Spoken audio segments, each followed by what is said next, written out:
보통 우리가 그 현대전, 그러니까 최첨단 전쟁을 상상할 때면 약간 공상과학 영화의 한 장면을 떠올리곤 하잖아요. 네네, 맞아요. 레이저가 번쩍이고. 그렇죠. 날아오는 모든 위협을 그 순식간에 증발시키는 완벽하고 뚫리지 않는 투명한 방어막 같은 거. 다들 절대적인 안전을 보장하는 보이지 않는 돔 같은 걸 상상하게 되죠. 굉장히 깔끔하고 통제된 이미지랄까요? 근데 지금 중동에서 실제로 벌어지고 있는 상황을 들여다보면요. 그 최첨단 방어막이라는 게 생각보다 막 구멍이 숭숭 뚫려 있고 유지하는데 어마어마한 돈이 드는 비싼 우산에 가깝다는 걸 깨닫게 됩니다. 사실 그게 가장 뼈아픈 현실이거든요. 맞습니다. 청취자 여러분, 활기찬 한 주의 시작, 더 위클리 ETF 브리핑과 함께하는 심층 탐구에 오신 것을 환영합니다. 오늘 우리는 단순히 총판이 오가는 뉴스를 넘어서 그 이면에 있는 거대한 자본의 흐름을 추적해 보려고 합니다. 네, 오늘 우리가 분석할 자료들이 정말 방대합니다. 글로벌 군사 전문지부터 금융기사, 그리고 최신 ETF 데이터베이스까지 싹 다 모아봤거든요. 진짜 준비 많이 하셨죠. 그래서 오늘의 미션이 뭔가요? 이 자료들을 관통하는 오늘의 미션은 명확합니다. 현재 진행 중인 미국과 이란 간의 에픽 퓨리 작전, 그리고 이스라엘과 이란 간의 분쟁이 글로벌 방위산업의 구조를 어떻게 밑바닥부터 뒤흔들고 있는지 파악하는 겁니다. 아, 구조적인 변화를 보는 거군요. 네, 나아가서 이 변화 속에서 어떤 방산 섹터와 구체적인 ETF들이 실질적인 혜택을 보고 있는지 분석해 볼 겁니다. 늘 배우기를 즐기시는 우리 청취자 여러분께 이 주제가 왜 중요할까요? 지금 벌어지는 일들은 단순한 지정학적 뉴스가 아니잖아요. 절대 아니죠. 청취자님의 포트폴리오와 글로벌 자본의 거대한 물줄기가 어디로 방향을 틀고 있는지 보여주는 가장 명확하고 현실적인 지표이기 때문입니다. 맞습니다. 아주 중요한 포인트예요. 그리고 본격적인 시작에 앞서서 한 가지 분명히 짚고 넘어갈 점이 있는데요. 오늘의 탐구에서는 자료들에 포함된 어떠한 정치적, 외교적 입장이나 이념적 편향도 개입시키지 않을 겁니다. 네, 저희는 오직 시장, 산업의 변화, 그리고 데이터라는 사실에만 기반해서 객관적으로 해부할 예정입니다. 좋습니다. 자, 이 부분을 한번 파헤쳐보죠. 지금 중동에서 벌어지고 있는 이른바 소모전의 현황. 숫자로 보면 대체 어느 정도 규모인가요? 전략국제문제연구소, 그러니까 CSIS의 데이터를 보면 현재 상황의 심각성이 그대로 드러납니다. 이란과의 분쟁에서 미국은 첨단 요격 미사일을 그야말로 쏟아붓고 있거든요. 패트리어트나 그런 미사일들 말씀하시는 거죠? 네, 패트리어트 PAC-3, 사드, SM-3 같은 것들이요.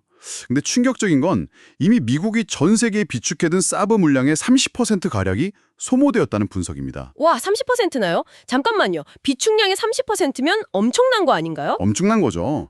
과거 12일간의 전쟁과 같은 강도로 이란과의 무력 충돌이 지속된다고 가정하면요. 불과 4주에서 5주 안에 미국 요격 미사일 비축량의 절반이 바닥날 수 있다는 경고까지 나옵니다. 세상에, 4, 5주 만에 전 세계 비축량의 절반이 날아간다고요?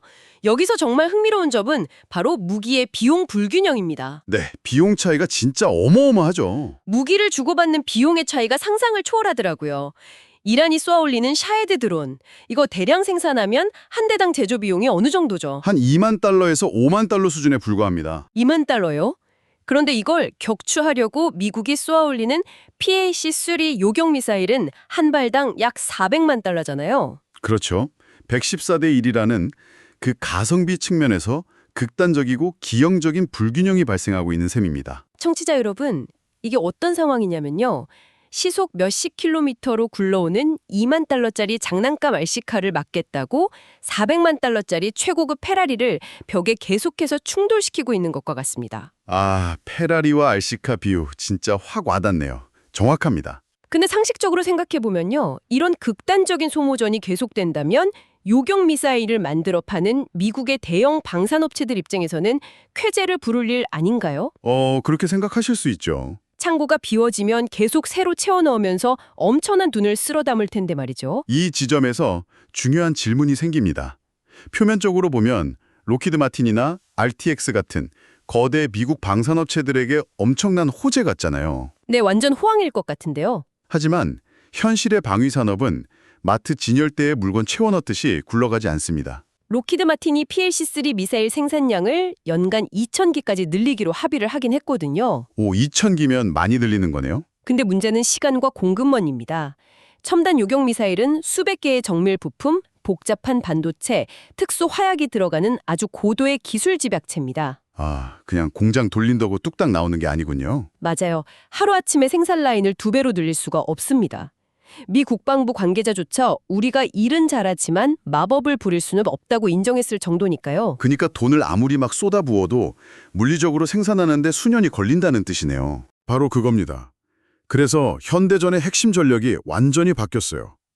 누가 가장 강력하고 비싼 무기를 가졌느냐에서 누가 텅 빈 탄창을 가장 빨리 효율적으로 채울 수 있느냐로 전환된 거죠. 아, 속도와 효율의 싸움이군요. 네, 이를 군사용어로 재장전의 통제권이라고 부릅니다. 재장전의 총재권. 무기를 발사하는 능력보다 그 빈자리를 다시 채워넣는 인프라 자체가 권력이 되었다는 거네요. 정확합니다. 그렇다면 비싸고 느린 생산망을 가진 미국 중심의 체계가 한계에 부딪혔잖아요. 그럼 글로벌 국방 수요는 당연히 대안을 찾기 마련이겠군요. 그 필연적인 인과관계가 바로 지금 글로벌 무기 시장의 지렁을 뒤흔들고 있습니다.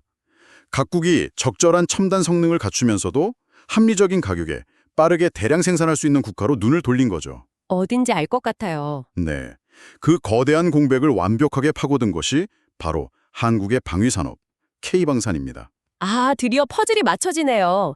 미국의 요격 미사일 재고가 바닥을 보이고 생산이 지연되니까 중동 국가들이 한국의 무기 체계로 앞다투어 눈을 돌리고 있다는 거군요. 맞습니다. 특히 이번 사태에서 엄청난 주목을 받은 무기가 하나 있죠. LIG 넥스1의 중거리 지대공 미사일, 천궁 II 말씀이시죠? 네, 아랍에미리트에서 이란의 공격을 방어하는 실전 상황이 벌어졌을 때 한국의 천공 II 포대가 가동되어서 요격 성공률 96%를 기록했습니다. 와, 96%요? 실전에서요? 테스트 환경이 아니라 철저한 실전 검증이었습니다. 이 사건은 패트리오트의 훌륭한 저비용 대체제로서 K방산이 전 세계의 주목을 받는 아주 결정적 계기가 되었습니다. 대단하네요. 기업들 실적도 장난 아니죠. 실적이 이를 증명하고 있습니다. 한화에로스페이스는 다연장 로켓 천무 등의 폭발적인 수출에 힘입어서 2025년 상반기 영업이익만 10억 달러를 기록했습니다. 10억 달러면 전년 대비 엄청 오른 거 아닌가요? 무려 4배 이상 오른 수치입니다.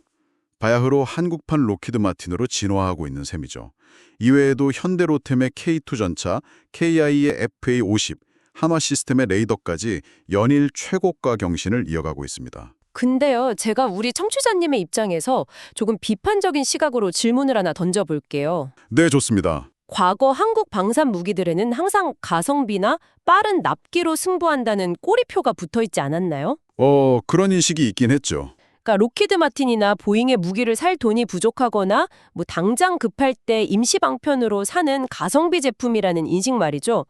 단순히 싸서 사는 건지 아니면 정말로 전장의 판도를 바꿀 만한 구조적인 경쟁력을 갖춘 건지 궁금하거든요. 여기서 흥미로운 사실은 그 빠른 납기의 이면에 있는 독특한 메커니즘입니다. 한국은 전 세계에서 유일하게 70년 넘게 휴전 상태를 유지하고 있는 국가잖아요. 아, 그쵸. 항상 긴장 상태에 있죠. 냉전이 끝나면서 미국과 유럽 국가들은 국방비를 축소하고 무기 생산 라인에 불을 껐습니다. 이른바 평화 배당금을 누린 거죠. 공장을 멈춰 세운 거군요. 반면 한국은 단 한 번도 전차와 포탄, 미사일을 만들어내는 공장에 불을 끈 적이 없습니다. 아, 즉, 글로벌 방산 기업들이 생산 라인을 다시 가동하고 부품 공급망을 수배하느라 수년을 허비할 때 한국은 이미 예열된 생산 라인을 100% 가동해서 즉각적으로 무기를 찍어낼 수 있는 전 세계 유일의 국가였던 겁니다. 와, 그 70년간의 지정학적 긴장 상태가 역설적으로 지금의 가장 강력한 방산 인프라를 구축한 원동력이 된 거네요. 바로 그 지점입니다. 단순히 싸고 배송이 빨라서가 아니라 현재 전 세계에서 유일하게 대규모 제조업 기반의 무기 양산 라인을 유지하고 있는 거대한 방산 공장이 바로 한국이란 뜻이죠. 게다가 아까 말씀하신 천공 i2의 96% 실전 성공률? 이거 하나로 기술력에 대한 의구심마저 완전히 날려버린 거고요. 네, 그렇기 때문에 이것은 절대 단기적인 전쟁 테마가 아닙니다. 유럽 시장에서는 이미 나토 무기 체계와의 완벽한 호환성을 입증했고요. 중동에서는 실전 신뢰를 확보했습니다. 단순한 유행이 아니라는 거군요. 네, 전 세계 각국이 국방비를 GDP의 일정 비율 이상으로 의무증액하는 장기 예산 집행에 돌입했거든요.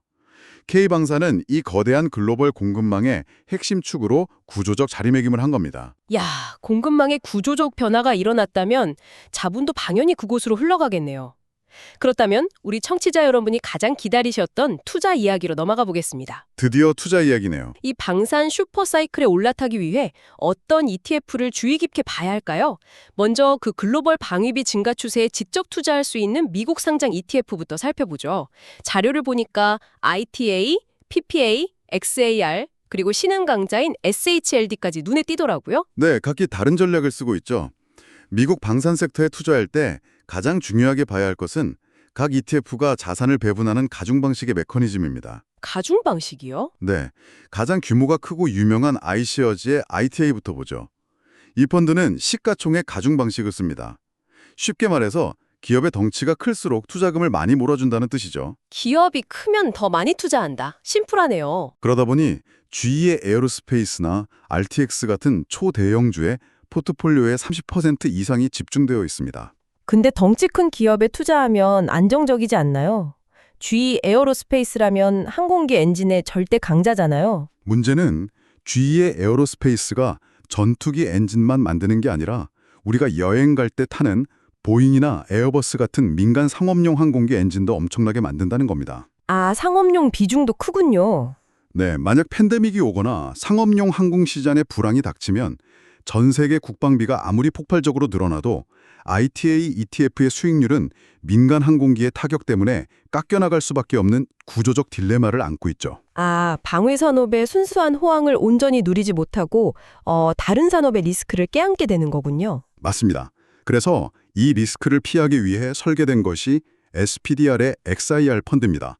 이 펀드는 동일 가중 방식을 사용합니다. 동일 가중이면 똑같이 나눈다는 건가요? 네, 수백조 원짜리 거대 기업이나 로켓랩처럼 이제 막 떠오르는 중소형 혁신 방산 기업이나 똑같은 비율로 투자금을 배분합니다. 청취자님, 포트폴리오를 짤 때 ITA가 체급이 가장 큰 헤비급 챔피언 두세 명에게만 자본을 쏟아붓는 거라면 XAR은 그 체육관에 있는 잠재력 높은 모든 신인 선수들에게 골고루 자본을 나눠주는 방식이군요. 아, 비유가 아주 찰떡입니다. 그렇다면 현재 가장 주목받고 있는 PPA는 어떤가요? 수익률을 보니까 연초 이후 15.66%, 1년 기준 42.66% 오르면서 헤비급 챔피언인 ITA를 가볍게 아웃퍼폼하고 있던데요. 이것을 더 큰 그림과 연결해 본다면 PPA가 현저 수익률이 좋은 이유는 방금 말씀드린 두 ETF의 단점을 아주 절묘하게 보완했기 때문입니다. 어떻게 보완했나요? PPA는 수정식 가총액 방식을 써서 대형주의 비율을 적절히 제한합니다. 그 덕분에 상업용 항공시장의 변동성 리스크를 덜어냈죠. 오, 약점을 덜어냈군요. 더 중요한 건 이스라엘의 엘빗 시스템즈 같은 강력한 해외 기업들까지 포함해서 오직 순수 방산 밸류 체인에만 집중적으로 투자한다는 점입니다. 아, 다른 거 안 섞고 진짜 방사네요. 네, 진짜 국방비가 흘러들어가는 생태계 전반을 가장 균형 있게 담아냈기에 시장의 선택을 받는 겁니다. 불필요한 군더더기 없이 순수 방위 산업에만 깔끔하게 투자하기 때문에 수익률 방어가 탁월하다는 분석이군요. 자, 미국의 방산 슈퍼사이클을 확인했으니까 이제 전 세계 생산망의 공백을 메우며 폭발하고 있는 한국 상장 K방산 ETF들을 심층 분석해 볼 차례입니다. 네, 이쪽도 열기가 대단하죠. 수익률을 보니까 진짜 경이롭다는 말밖에 안 나오더라고요. 한국 시장에 상장된 4대 K 방산 ETF는 각각 편입하고 있는 기업의 비중에 따라 명확한 색깔을 가집니다. 첫 번째로 한화자산운용의 플러스 K 방산입니다. 아, 플러스 K 방산? 국내에서 유일하게 순자산이 조 단위가 넘는 거대 ETF죠. 2025년 9월 기준으로 상장 이후 139.26% 급등했고 연초 이후 수익률은 무려 169.43%로 압도적 1위입니다. 연초 이후 169%요? 진짜 압도적이네요. 네, 이 펀드는 유럽으로 전차를 수출하는 현대로템 같은 중우장대 대형 기업의 비중이 높습니다. 반면에 미래에셋의 타이거 K 방산앤드 우주는 개인 투자자들의 최애 펀드입니다. 개인들이 많이 사는군요. 연초 이후 개인 순매수만 2,183억 원을 기록했죠. 이름에서 알 수 있듯이 우주항공과 융합하는 한화에어로스페이스의 비중이 높습니다. 우주항공 섹터가 섞여 있는군요. 그럼 세 번째인 KODX, K방산탑 10은 수익률의 결이 조금 다르던데요? 네, 삼성자산운용의 KODX는 철저하게 유도 무기 체계 중심의 농도 짙은 포트폴리오를 구성했습니다. 유도 무기라면 아까 말씀하신 그 천공2 같은 건가요? 맞습니다. 앞서 96% 요격 성공률로 전 세계를 놀라게 했던 천공2의 핵심 주역 LIG-넥스원의 편입 비중이 22.35%로 가장 높습니다. 와, 22%면 꽤 높네요. 마지막으로 SOLK 방사는 4개 펀드 중에서 최근 1개월 단기 수익률이 가장 뛰어나고요. 연간 분배율, 그러니까 배당이 0.23%로 가장 높다는 소소한 장점이 있죠. 그래서 이 모든 게 대체 무슨 의미일까요? 수익률 169%라는 숫자를 들으면 막 가슴이 뛰긴 하는데요. 그렇죠. 솔깃하죠. 동시에 우리 청취자님들이 지금 진입하기에는 너무 늦은 건 아닐까 하는 합리적인 의심이 듭니다. 이미 파티가 끝난 건 아닌가요? 만약 지금 당장 투자해야 한다면 이 4가지 ETF 중에 도대체 어떤 기준으로 골라야 할지 명확한 가이드가 필요합니다. 네, 이미 많이 올랐다는 두려움 충분히 이해합니다. 하지만 방산산업의 독특한 발주 구조를 이해하셔야 합니다. 발주 구조요? 국가 간의 무기 계약은 오늘 주문해서 내일 당장 받는 게 아니거든요. 10년에 걸쳐서 납품하고 유지 보수하는 아주 장기적인 계약입니다. 아, 한 번 팔고 끝나는 게 아니군요. 네, 지금 각국 정부는 일회성 테마로 무기를 사는 게 아니라 향후 10년간 국방 예산을 GDP 2% 이상으로 끌어올리는 장기적이고 구조적인 팽창기에 돌입했습니다. 즉, 파이 자체가 앞으로 10년간 계속 커진다는 뜻이죠. 아, 10년짜리 메가 트렌드라는 거네요? 그럼 선택은 어떻게 해야 할까요? 선택의 가이드는 투자자님이 그리는 미래 비전에 따라 다릅니다. 만약 청취자님이 K방산의 핵심인 실전 유도 무기와 레이더의 폭발적인 중동 수출에 베팅하고 싶다면 LIG-넥스원 비중이 가장 높은 코덱스를 보셔야 합니다. 수출과 유도 무기는 코덱스. 네, 반대로 재래식 무기를 넘어서 우주항공, 로봇 등 미래 기술과의 융합을 원하신다면 타이거가 적합합니다. 미래 기술은 타이거. 마지막으로 변동성이 적고 유동성이 풍부한 대형 펀드, 그리고 K2 전차의 안정적인 유럽 진출을 선호하신다면 플러스를 선택하시면 됩니다. 아, 단순히 수익률만 쫓는 게 아니라 내가 무기 수출에 베팅할지, 미래 우주 기술에 베팅할지, 아니면 거대한 중공업의 안정성에 베팅할지에 따라 선택지가 완벽하게 나뉘는군요. 네, 본인의 투자 철학에 맞게 고르시면 됩니다. 자, 오늘 우리가 다룬 방대한 지식들을 한 줄의 논리로 꿰어보겠습니다. 미국과 이란 분쟁이라는 거대한 충돌이 기존 첨단 요격 미사일의 고갈을 촉발시켰고요. 네, 그렇습니다. 이것이 글로벌 국방비의 구조적 증가와 대규모 무기 교체 수요를 만들어냈습니다. 그리고 70년에 예열된 생산 라인을 바탕으로 실전 가성비와 기술력을 입증한 한국 방산 기업들이 그 빈자리를 독식하며 최대 수혜자로 떠올랐죠. 완벽한 요약입니다.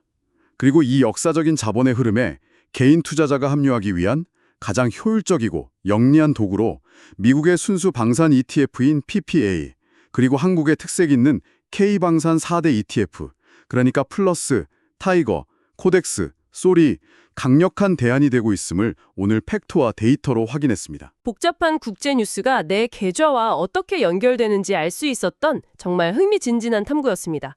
오늘의 딥다이브를 마무리하기 전에 우리 청취자 여러분께 조금은 도발적이고 생각할 거리가 많은 화두를 하나 던져드리고 싶네요. 오, 어떤 건가요? 처음에 제가 400만 달러짜리 페라리와 2만 달러짜리 RC카의 충돌 비율을 들었었죠. 네, 기억납니다. 단 2만 달러짜리 상용 부품으로 조립된 드론 한 대가 수백만 달러짜리 최첨단 국가 방어 체계를 위협하는 굉장히 낯선 시대가 왔습니다. 과연 로키드 마틴이나 하나 같은 덩치큰 전통 방산업체들이 이 쏟아지는 자본을 가지고 무섭게 몰려드는 저비용 드론 무리에 대응할 완전히 새로운 패러다임의 무기를 만들어낼 수 있을까요? 아, 중요한 포인트네요. 아니면 방위산업의 권력이 전혀 다른 곳, 예를 들어서 AI와 3D 프린팅으로 무장한 실리콘밸리의 이름 모를 스타트업들에게 넘어가게 될까요? 전통적인 쇳물과 화약의 거인들, 그리고 AI와 데이터로 무장한 실리콘밸리의 다윗들, 이것이 앞으로 우리가 지켜봐야 할 방위산업의 가장 흥미로운 역설입니다. 아마도 다음 시대 궁극적인 방어막은 철과 화약이 아니라 눈에 보이지 않는 코드와 AI 알고리즘 그 자체가 될지도 모릅니다. 다음 세대의 방패는 코드로 만들어진다. 깊은 여운을 남기는 분석이네요. 이 흥미로운 역설과 무기의 진화에 대해서 청취자 여러분도 이번 주말에 포트폴리오를 점검하시면서 한번 스스로 질문해 보시기 바랍니다. 네, 꼭 한번 고민해 볼 만한 주제입니다. 바쁜 하루 속에서도 배움을 향한 열정으로 이번 심층 탐구를 저희와 함께 해주신 청취자 여러분, 진심으로 감사드립니다. 글로벌 자본의 흐름을 꿰뚫는 새로운 통찰과 함께 저희는 다음 주 더욱 예리하고 흥미로운 주제로 다시 찾아오겠습니다. 지금까지 더 위클리 ETF 브리핑이었습니다. 감사합니다. 감사합니다.